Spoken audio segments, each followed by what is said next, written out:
Hey everyone, John here. Man, do we have a special episode for you. So, back in March, I saw this headline. The Maine lobster industry was suing a California aquarium for telling folks not to buy lobster from Maine. And let me tell you, as a guy from Boston, I thought, bold move, Monterey Bay, trying to come between a Mainer and his lobster. Good luck, kid. But it got me thinking about a segment we recorded a while back. It's for a company that brings lobsters from Maine to the masses through food trucks and eventually brick and mortar restaurants. I'm talking, of course, about Cousins Maine Lobster. But you see, listening back, I realized I got a lot of questions here. What's it really like working with Barbara Corcoran? Or how about the morning after Shark Tank? And honestly, the question we all need answered, what's the correct way to eat a lobster? So I called up the founders, Jim Salikas and Sabin Lomac, to learn more about their time in the tank and how they've grown the company into not only one of the biggest food trucks across the country, but one of the most successful Shark Tank businesses out there. So let's start with the pitch, learn about the business, and after, we'll talk to the co-founders and hear all about what came next. Spoiler, it involves almost burning down Barbara's house. Oh yeah, see you in the tank.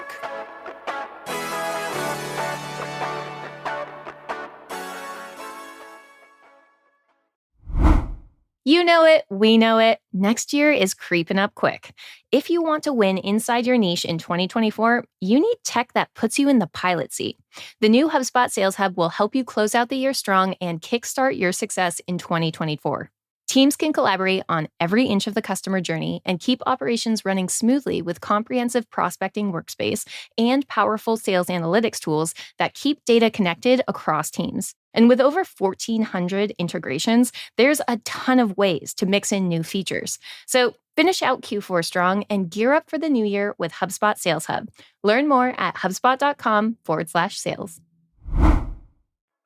Next up in the tank, we have Cousins Maine Lobster. So this is coming to us from season 4, episode 6, and it's Sabin Lomac and Jim Salikas. And they are pitching a food truck that brings fresh Maine lobster experiences to the streets of LA. So it's very shore to door in less than 24 hours, which was a very fun slogan. Everything is shipped fresh from Maine to California, and they're asking for $55,000 for a 5% stake, which puts their food truck business at about a $1.1 million valuation.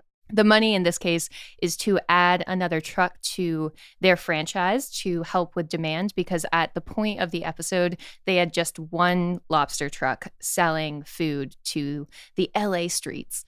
What are we thinking initially about Cousins Maine Lobster? No way. Those dudes, their whole pitch is like, I got a guy in Maine who can hook me up with some lobster that he got off the back of a boat. Except they're not even working. Like, they're like out tanning. Look at those guys. If they go back and the lobstermen see them, they're done for. They're getting cut off. They're going to be like, you're an LA boy now. Like, you don't get any lobster. They've got their lobster drug dealers on the side. I thought the same thing. I'm a little worried about the sustainability. I don't think they're putting in the Maine work ethic. It looks like they're spending more time at the beach.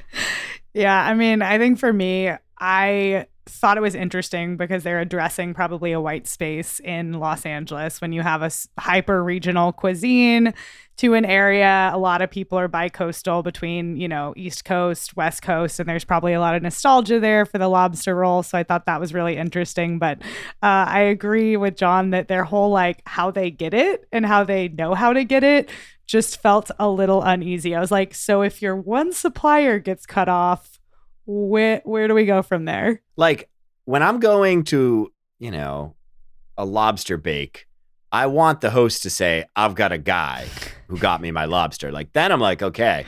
I mean, I just don't trust that as a sustainable long-term business advantage. So I'd be pretty worried about that.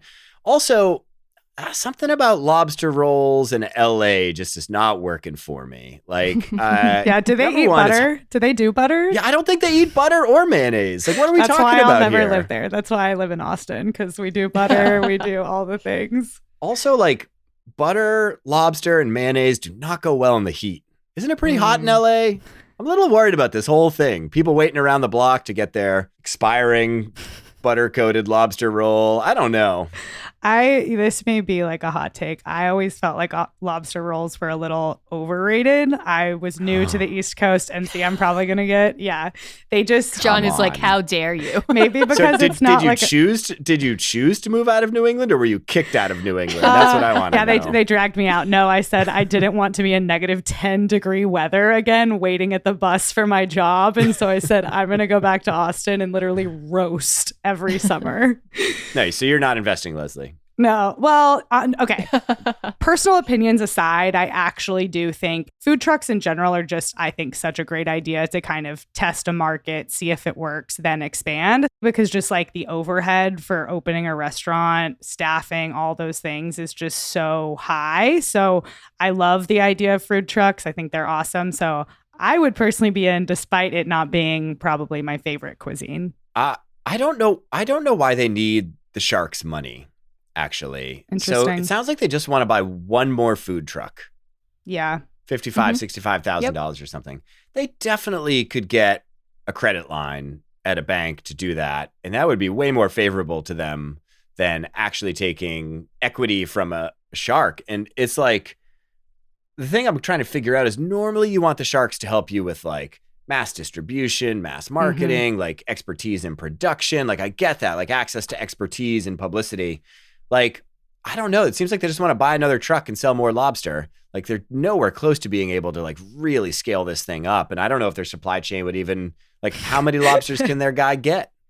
That's the best slide. They have an inn. They're locked into a wholesale price, John. Yeah, for like lobster for one truck for 2 months, like probably in the high season of lobster. Like it's gonna be winter soon. There's a lot. I'm in here like here. envisioning the wildest catch for his guys, his lobster guys, and like what happens? What happens if he can't get it? Now we know what happens at the end of one show and how it curtails into another.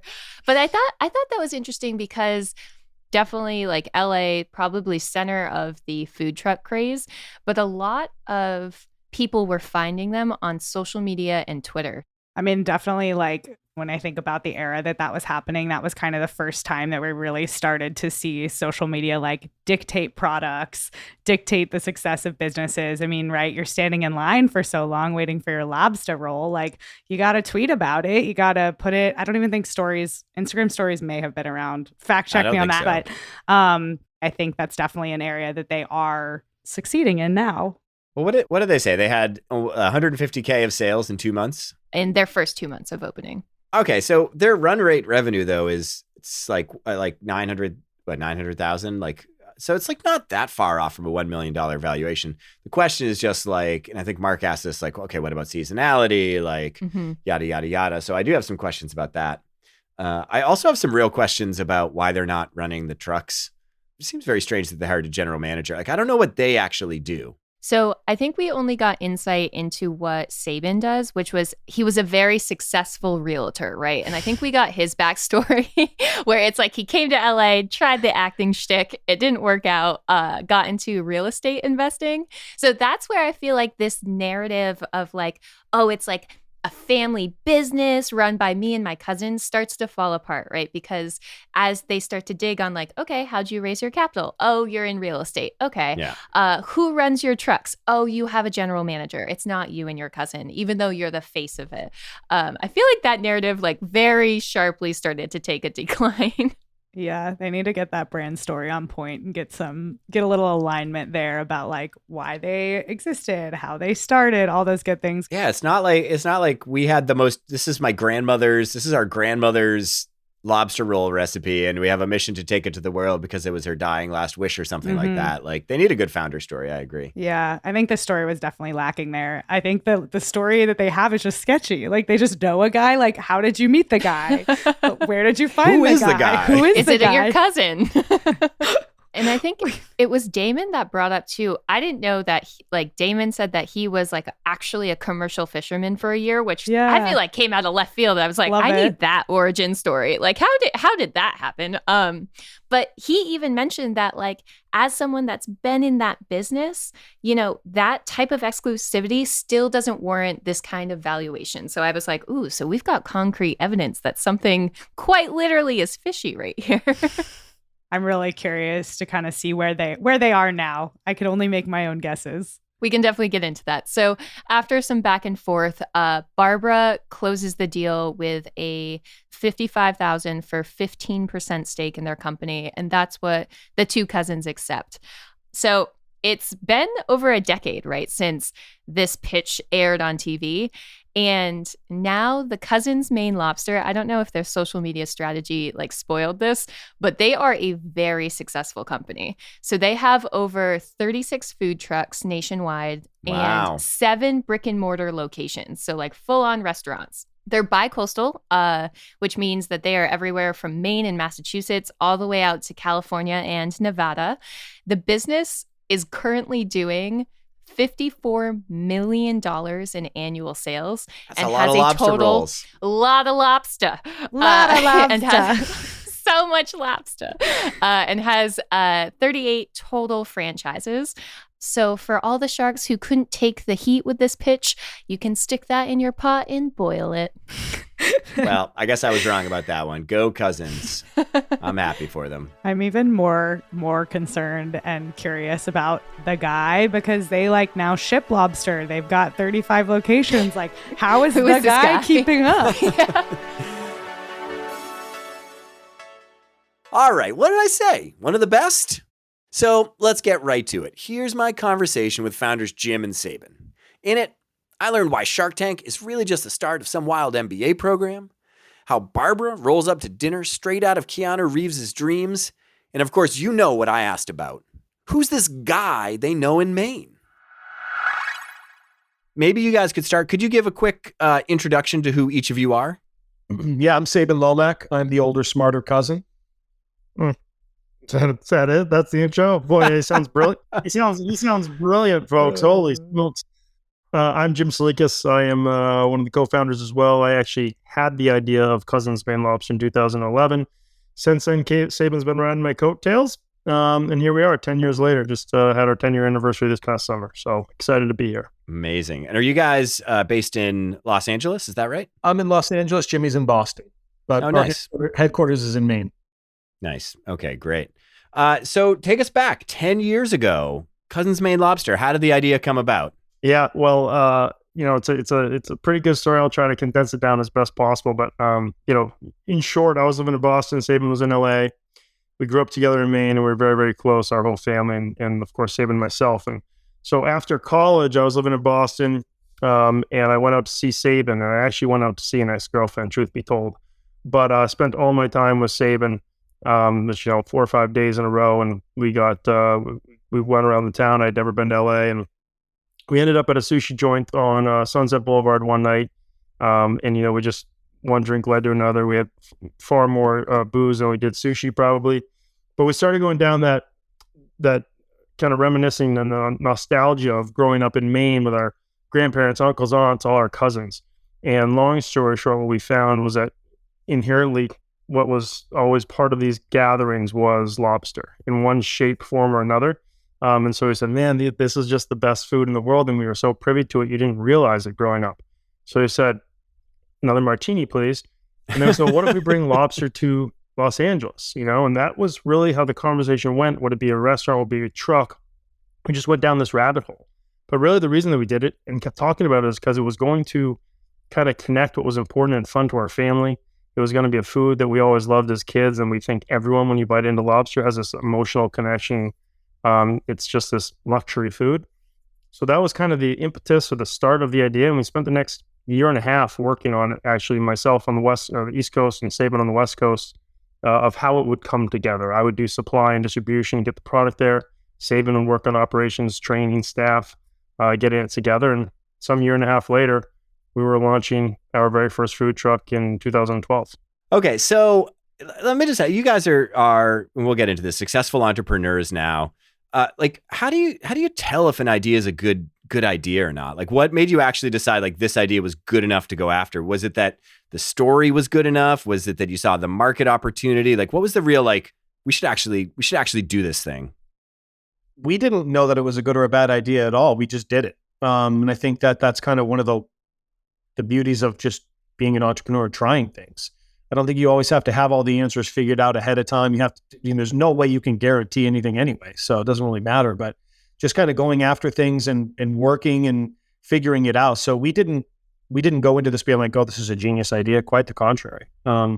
As it unfolded, it certainly appears to have been a really good idea. But a lot of that comes with what we did after, the work, the dedication. You can have a good idea, but if you're unwilling to work hard for it, it doesn't really matter. It's not going to go. And did you have some sort of minimum viable product you rolled out? Did you experiment? Like, how did you phase this thing in to test and learn how far you should go? Yeah, it's funny. Sabin had this 1-bedroom in West Hollywood, and when I'd start flying out there in that year and a half span, and we'd literally bring lobster from Maine. I mean, I'm talking live lobsters, the shells. Yeah, how many lobsters can you fit in a 1-bedroom? Yeah. We were making bisque, we were making lobster rolls, we brought the bread. We were literally just going on our own to say, hey, this is what we think we like based on what other mothers loved. Our mothers are lobster fiends, right? And then we started having some Mainer friends that lived in LA to come over to try things. So we got a feel of what we wanted, and we just said the food had to be a 10 every time. But to Sabin's point, in terms of what was going to come next, we didn't know. We were learning as we went. We thought we had an idea. It was a passion project, as we always say. I wasn't planning to move Los Angeles. Sabin and I weren't planning to quit our jobs. But we did because, once you have a potential platform or potential idea come to fruition, we went all in. We cut the cord and we said, this thing's got some legs and we need to make it work. But, we did as much diligence preparation as physically possible. But the reality is you don't have a crystal ball for the future of how this will go, if the market will want it, if consumers will want it. And that's part of the fun part of being an entrepreneur. Had you already quit your jobs when you went on Shark Tank? No, Okay. we didn't quit our jobs for about 6 months. We continued both jobs, and we weren't sure what to do. We weren't sure if it was a fad, if it was just Shark Tank. We didn't, we had no clue. So finally, we realized we had to go all in and actually give it our best shot. And it was scary, but we did it. Now, I watched your pitch, and my takeaway was that your competitive advantage was basically that you have a guy in Maine, right? And I feel like the Sharks kind of honed in on this, is these guys just have a guy up in Maine that can get them lobster. What's going to stop anybody else? Did you actually feel like that was your competitive advantage? And did you feel like that was something that was going to be sustainable for you over time, or were you stressed about the competition? I think short answer, yes. I don't think it was quite literally as condensed as a guy. But I think that having grown up there, been part of this, my sister's been in the industry for 17 years. It is such a small industry when you look at the map of the world and you hone in on, the coast of Maine, the fishermen themselves, that community, the hand that goes to feed businesses like ours. It is a really, really, really small. So the more you are tapped into that and have those connections, like many other businesses, it gives you a leg up and an opportunity. Not for success, but for the opportunity to have those relationships, the rapport, to be able to get product and get the kind of product you want. That was one of our biggest points, was to, no matter what, represent the state of Maine well. We didn't want to come across as arrogant and cocky and entitled by any means. That was our biggest kind of concern. More than anything, we say, listen, we want you to buy food from us, Cousins Maine Lobster. But if not, just buy Maine Lobster. Focusing on the state of Maine, all the people that work so hard in this industry. It's not just the lobster catchers, it's everyone. That was our goal. And I think that's a message that hasn't wavered or changed. If anything, it's just become more prominent throughout the time. Yeah. And I think the one thing that stood out from Shark Tank is when Mr. Wonderful said, hey, I got millions of dollars, I'll just go pay.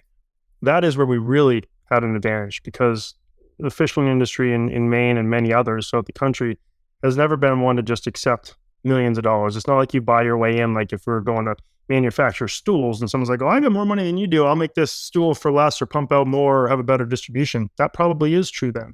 But for a wild caught animal that are, generations and generations of family businesses passed down, they'd like to do business with people that are not just from there, but, can be part of that community, that industry, and kind of grow sustainably and ethically along with, the kind of parallels the way they've run their private businesses as well. Stool industry, building stools. That's also based in New England. I think Gardner, Massachusetts is the chair capital of the world. That's next. Yeah. All right. So you talked about quality food. Give it to me. Give me the optimal lobster roll. Yeah. I mean, for us, it's pretty simple. I mean, we put lobster in bread. So we don't have a secret recipe. We don't have a recipe that is proprietary. We just source the best quality lobster, the highest grade lobster from Maine. The traditional New England style rolls. You can put a little mayonnaise on the base. You can put a little warm butter on it, and that's it. And it's really reminiscent of our childhood. It's reminiscent of the simplicity of what it should be. If you go get the best steak in the world, you're not going to douse it with sauce and stuff. So it's really quite simple. And I think that that's what makes it special. Amazing. When I thought lobster rolls and LA, the two didn't naturally click to me. I was like, oh, I'm not sure that people in LA want to eat mayonnaise and butter. That's just not my impression of people in LA. We weren't either. We're doing projections on hopefully selling 37 rolls a day and breaking, so we, when you ask what our expectations were, it was to hopefully just break even and run a good business. Yeah. That's awesome. All right, cool. So let's get to Shark Tank. Okay, so how do you get selected for Shark Tank? How does that actually work? It's like all those other reality shows where you go out for open casting on these events throughout the country, you pitch your idea and they call you back or they don't, and you kind of keep going down that funnel.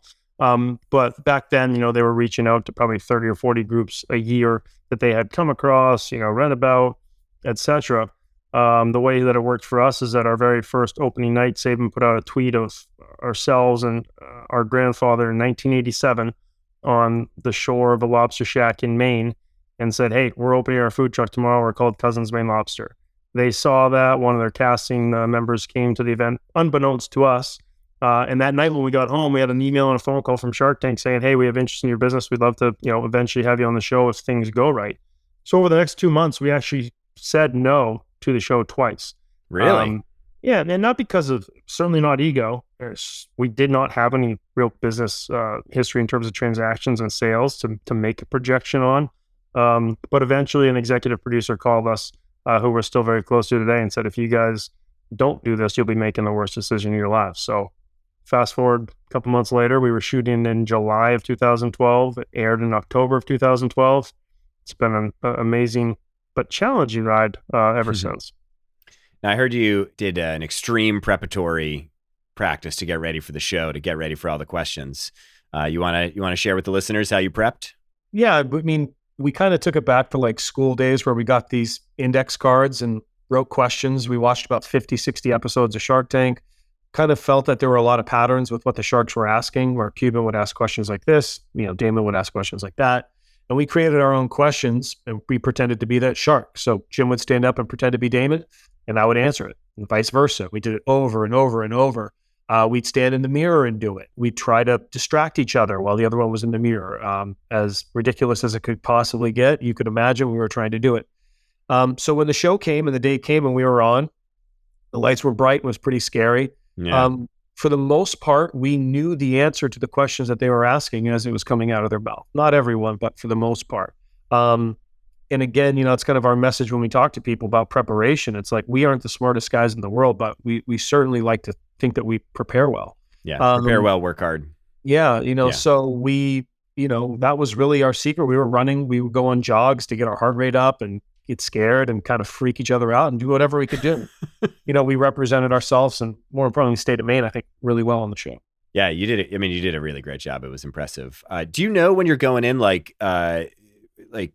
number one, what sharks will be there? Do you know, if there'll be a guest shark? Do you know, what the other company's pitching will be? Do they give you any of that info, or you just roll in? Yeah, we actually knew whatever point they called us and said, hey, we'll put you up in the hotel. You're going to be airing on Tuesday, for example, or shooting on Tuesday. We found out then, so maybe 48 hours beforehand, who the panel was going to be of sharks. To which, interesting note, Barbara was not on the panel at the time.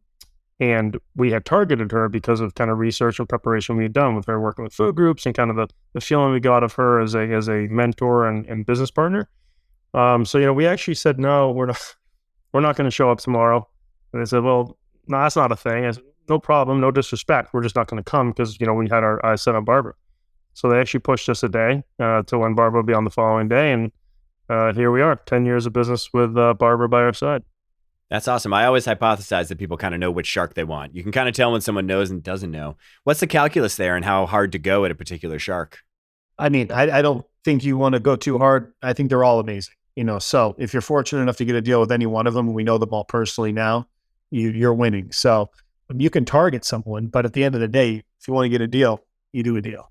Yeah, that's so great to hear. All right, so take me through after the show. So just like generally speaking, if you were summarizing it, next day, next week, next month, and next year in terms of like what happens post Shark Tank.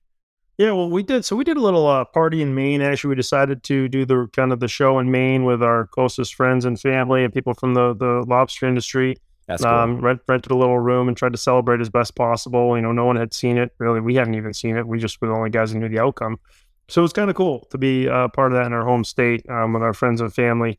So the next day, if you're asking, we're very hungover. Notice a trend here. Yeah, tragically hungover. You're drinking Maine style then. Yeah, we're drinking Maine style that night. But no, you go out and celebrate, you have fun. You know, the next year, I look at it and say, if you look at the next 365 days, you know, Barbara says it really well. She's like, that is your MBA. After you go on Shark Tank and you air, it's like taking your master's because so much stuff comes at you. If there is anything you can think of a division of your business that you didn't even know about, be it shipping, logistics, trucks, UPS, you know, anything, the Grammys, the Emmys, the people that want food, and then of course the truck itself, where it's going, food, of course, we're in food, so every food vendor comes your way. It's just you know, barrage of these emails and phone calls. And that's where it really becomes about, hey, you got to focus on what your business is and how to make it work and what's going to make you the revenue and help you provide for yourselves and family someday. And that means you need to weed out all the other stuff. And that's where Barbara was very helpful in the beginning, you know, on helping to say, hey, focus on this, keep the other distractions away and from being distractions. So that was really your kind of first years of trying to grow your business. And if you look at the next, you know, whatever decade it's been, you know, we grew our corporate trucks. We used the platform. And when I say the platform, I mean Shark Tank. It gives you an opportunity. It doesn't guarantee success. You know, you wake up the next day or week or month. That's when the hard work starts. You have a target on your back. 9-10 million people have seen this. So we did everything we could to make it tick. We grew from 1 truck to eventually 4 corporate trucks in Los Angeles. And at the end of 2014, we started franchising, which was a Barbara idea, which Sabin and I had no idea what the hell that meant. So now we're learning a whole new business within the business. And really been working on that for the last, you know, 8 or 9 years to where we now have 50 plus food trucks throughout the country, 7 restaurants, and a business in Maine that ships overnight online to people's doorsteps. That's amazing. So when you came on the show, you had like 155 grand in sales, right? In 2 months. That was like a 2 month period. Like, where are you in terms of sales right now? We're above a $50 million company now at this point. Amazing. You know, annually. So it's been a little bit of growth with a lot of headaches. Cool. Biggest thing you'd change if you could go back in time? My business partner. That was gonna be my answer too. Yeah.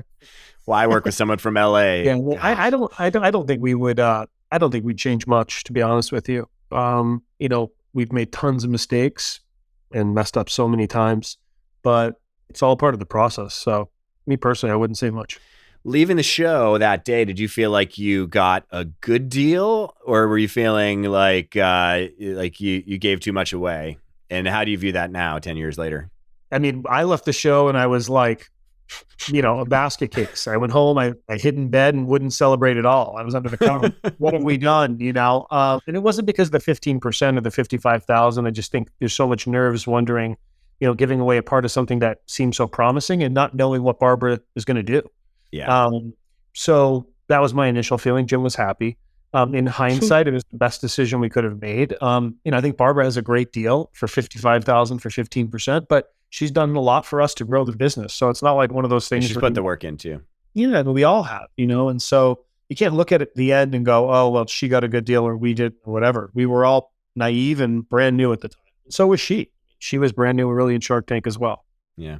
So Sabin, you went Brian Wilson style, and you went home and you climbed into your bed in your 1 bedroom, and you let all those lobster in the bedroom just kind of, it must have gotten pretty rough over time. Jim, what did you do after the show? Yeah, I focused on trying to get Sabin out of the apartment for probably 6 or 8 hours. I just wanted to go to Barney's Beanery, have a calzone and, you know, a vodka soda or a beer. I'm not sure. He was a basket case, still is, 10 years later. No, the reality is that we're both a little bit different personalities, but it is, you walk out and you're like, holy smokes, I just gave away 15% of my company. And it isn't about the number. It was about 3 months into business, you know, what's the trajectory of this thing like, you know, and yeah, do we really need was to that do right? this? Was it a good deal? Again, you don't have a crystal ball. To Sabin's point, it's been as good and even better than we possibly could have dreamed. For me, I was excited. I thought it was, again, I don't want to say once in a lifetime, but it was something that a lot of people aspire to be on the show. Yeah. There's a lot of mystique around Barbara. Tell us about what Barbara's like. She's the best. I think we talk to her more now about personal stuff, just life in general than business. She's available for us 24/7, always has been. And that's why we targeted her. We kind of felt like she would be like that. And some of the producers indicated that. Very maternal, kind, loving, funny. As far as a businesswoman, she is honest, brutally honest. She doesn't claim to know it all. And that was one of the biggest learning lessons for us is we'd say things to her and she very often just say, what is that? What does that mean? What is that? What is that? You kind of at first were like, how the hell do you not know this? Because you put lobster in the roll. You're like, yeah, Barbara. Just little things. And you kind of assume that these celebrities and these big wigs know everything, but the smarter ones acknowledge that they don't. And that taught us a valuable lesson early on is to ask tons of questions, but she's great. Yeah, I was just with her last week in New York and she had some of her Shark Tank groups. And look into what she's like when we set up dinner, we walk outside the streets in New York and there's this yellow school bus, like old school yellow school bus that looks like it's from Woodstock, smells like it's from Woodstock, and just blaring music inside. And that was our transportation to dinner. And that's like where she is at whatever age she is. I'm not going to disclose it, but that's how she looks to have like fun with her people and always kind of create this refreshing, like there's a new hook, look, feel, marketing. It never needs to be bland and blah. And that transcends into her companies. Got to dinner, walked downstairs, about to enter the dining room. Everyone had to be blindfolded for the last 2.5 hours to drink wine, eat your food, go to the bathroom. Like, who does this? Who finds this type of shit? The reality is, she does. And that always kind of filters down to say the work's never done and you can always kind of get creative. She's wild. She's crazy. Jim almost burned her house down one time. It's true. Can you tell us that story? In terms of the house that almost burned down, I went to her ski place and with my buddy and his wife and my wife. And we went out to dinner and typically you'd stay out for dinner for a couple of drinks. For whatever reason, we came home. It was like 11 o'clock at night. It's a 3-level place. Go to open the basement door and just smoke comes billowing out. And I, at that moment, thought I was in the worst nightmare. We had a dog upstairs. Oh, no. Ran to find the dog. Wondered if this was real. Thought my business partner was going to be gone. I was calling Saban, but he wasn't picking up because he was at Barney's Beanery. Calzone's too good. What came of that is that there was a little underneath counter light in her kitchen that fell on its own, got on some napkins. It was up in flames. We threw it outside. So the reality is that the place reeked. All of her furniture absorbed that terrible smoky smell. We slept with the doors and windows open in probably 15-degree weather, and I was calling Barbara. She was East Coast. She calls me at 6 a.m, and the first thing she says when I explain all this is she's like, well, are you okay? Are you and your wife and the guys okay? I said, yeah. She's like, all right, then who cares? It's amazing. And that's where kind of like she looks out for you as a human. She actually said, thank God you were there. If it was any of her friends at their age, they probably would have slept through it or not been able to smell the smoke or whatever. She makes a joke about it that she's happy that her place is still standing because we could kind of act on our feet. But she cares about us as humans, and that's real. Yeah, she sounds incredible. What do you think is the biggest lesson that Barbara's taught you? To be fearless. I mean, not to not be scared. A lot of people, when they start businesses, they're so worried about like making mistakes that they don't really go after things. And we learned quickly, like, we have to just go and throw shit at the wall and hopefully it'll work. And so she's taught us that. I think just the ability to be yourself and not try to be anyone else, not try to be polished. We're not polished. She's not polished. That's okay. We didn't go to business school where, we're just figuring it out like everyone else. So when you see a celebrity or this, whatever you label you want to put on her, and you see her be so vulnerable and so human, you realize that you can do that too. Let me ask you. So you said Shark Tank was one of the best decisions you ever made. You said no a bunch of times. Is there like a set of conditions under which you'd recommend Shark Tank for an entrepreneur? Well, I mean, I don't know about conditions about your product or your business, but I guess I wouldn't go on the show for an advertisement. If you're not planning to do a deal, I wouldn't go on the show. Not that you need to do a deal, but if it doesn't fit, it doesn't fit. But I wouldn't go on there solely focused. I just want, 12 minutes on national TV, because the biggest misconception is that you go on any reality show or Shark Tank and that you wake up after having aired and that you're a millionaire or that you have a phenomenal business that's just going to the moon, because that's when the work starts. So if you have a product that's not that good, if you don't have the right books and business infrastructure or opportunity to grow, or if you're not in it for the right reason, then all of that kind of attention and spotlight will go nowhere. You'll be forgotten about a day later, a week later, a month later. So why go through all that? Like, you should go on there knowing that you're looking for a business partner that can help you in ways that maybe just the financial investment that you get from friends or family or someone would not help you, right? So Barbara gave us certainly other opportunities to tell our story, but that was like when we really we were in the trenches and we were working our faces off, and we still do in different ways than we did, 10 years ago. But that's what I'd say. I mean, you go on the show really wanting a deal, finding a partner, and just get ready for the work. Because if you don't want to work and you don't want long days, late nights, early mornings, then you're wasting your time. Start. Yeah. It's really just the start. You're signing up for a lot of pain, actually. Of course, yeah. So sounds like there's a community with the Sharks. How much are you connected to other people who've been on Shark Tank? Is there like a real like community of folks who've gotten deals? Yeah, I mean, there's tons of like different places where like whether it's Facebook groups, or there's tons of little groups throughout that have sprouted up. I mean, more so, I think we're just closer with Barbara's groups, but it's a really tight knit community, I think. And, more than anything, I think people really just want to look out for each other and represent post Shark Tank well. You can go on Shark Tank, but it's like what you do after, I think, is equally, if not more important. Yeah. Do you ever, how much do you watch the show? I don't personally watch it that much, but I don't really watch TV that much. But I think every once in a while it'll come on, and I find myself watching it. It's just still weird to think that we're. Are you hypercritical of the pitches you see? No. I mean, I think they've gotten a lot better. If you look back where we were on those, now they're significant. Yeah. All right, guys, we're gonna do a lightning round here, if that's okay. Toughest shark. Cuban, toughest shark. I think he's a tough shark. Mr. Wonderful comes across as the toughest shark, though, I think, on the show, but I think Mark's actually the toughest. All right. Moment on the show you most regret? Moment on the show I don't regret is wearing a pink belt with fluorescent, like whatever I had, turquoise shorts on. Don't regret that. It's like going on the show and a guy wearing a bright pink belt. Are Barbara and Mr. Wonderful actually friends? Yes. I feel like they're kind of like Scalia and RGB a little bit. Yeah, they're good friends, and he's cool. He's really cool. Yeah. Do you actually still use 100% Maine lobster overnighted? Yes. Not overnighted. We don't overnight everything. Least favorite way to eat lobster? When Saban's trying to spoon feed me at the table, he's like, give you a biscuit at the table. Have this, baby. I'm like, no, come on, get out of here. Sounds like you were spoon feeding him the day after the show, so it's true. Nice you guys can share. Look out for each other. All right, that's it. Thanks so much, guys. Of course. Thanks for having us. We appreciate it.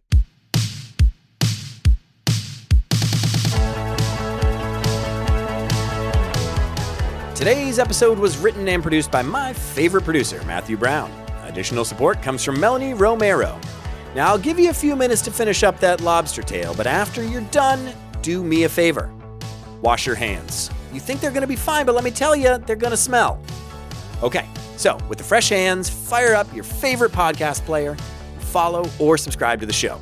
And if you've already done it, great, thank you. Now, tell your friends, tell your foes, tell your other favorite crustaceans, paws and claws welcome. All right, that's it for me. See you in the tank next week for another bite.